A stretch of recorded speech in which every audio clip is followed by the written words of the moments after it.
Overdressed, underqualified. Overdressed and underqualified. Mga nakikita natin sa mga video dati, di ba, yung paggugupit ng bangs? Kasi parang ang ganda-ganda, galing yun, no?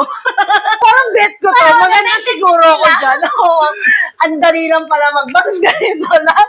Kalat-kalat. So, nag-bangs ako, binasa ko pa, hinila ko pa ng tono, isinakta ko dito sa ang ending, ano? Problema ko talaga, paano ko itatago ito?